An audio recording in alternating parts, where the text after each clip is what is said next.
Yesterday, I took Coco out on several walks, and she just loves it when it's nice and hot and muggy outside. Oh, she just man. wants to sit out there. Wow. I'm like, Coco, we gotta go in. Come on, Right, we gotta done. go back inside, baby. Colby is the opposite. He loves the cold weather, which y'all already know I don't like. So, yeah. It's Chloe's like, I got this nice coat and I am going to utilize it. Yes, oh, absolutely. Now, he likes to suntan too. I say he's working on his summertime blonde right now, but he can't stay out too long because, yeah, he does have quite a lot of hair on him, so the heat and him don't really get along all too well. But hopefully you've been able to get out and enjoy all of this nice weather. Yes, it's been hot and humid, but y'all already know that's how it gets around here in the summertime. Might as well start heading out into it and trying to get used to it after what really was a fairly chilly start to spring. If you can remember, just 2 weeks ago, weren't we in the upper 30s like 2 Mondays ago or something like that? Boy, how things have changed, right? Well, right now you're looking on live radar. Another change this morning. We actually have some shower and thunderstorm activity out there.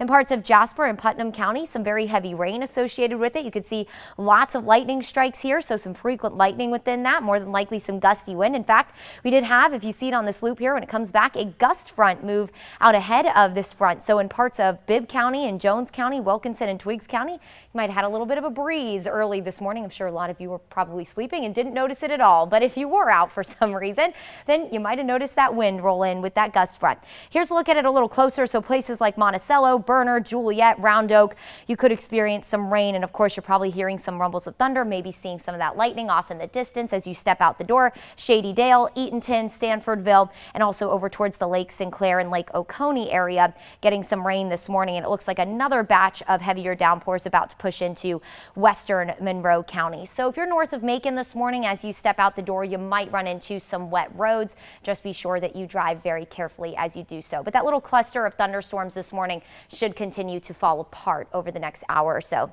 It's all along a stalled front that's a part of a larger weather system that could bring severe weather to parts of the Carolina coast later this afternoon. But the greater threat for severe weather, the more significant severe weather threat, is out to our west in parts of Oklahoma and Texas for the day, as a cold front that's currently moving through parts of New Mexico continues to push off to the east throughout the day, takes advantage of that heat of the day. And that cold front will continue to progress east throughout the next couple of days and knock on our door as we head into Friday and offer us a severe threat. So we talked about this yesterday. We talked about the potential for maybe that isolated severe threat on Friday. It does look like now that we're 3 days out within that realm of the Storm Prediction Center able to highlight us in a threat, that we are going to look ahead to that. Level 1 out of 5 for most of us, 2 out of 5 for our northwestern counties. What we're going to primarily be looking for: damaging wind gusts, also some very heavy rain and frequent lightning, maybe a brief tornado, especially in our westernmost counties. The timing between around 2 and 6, and it'll clear off to the east, with that threat diminishing off to the southeast throughout the evening.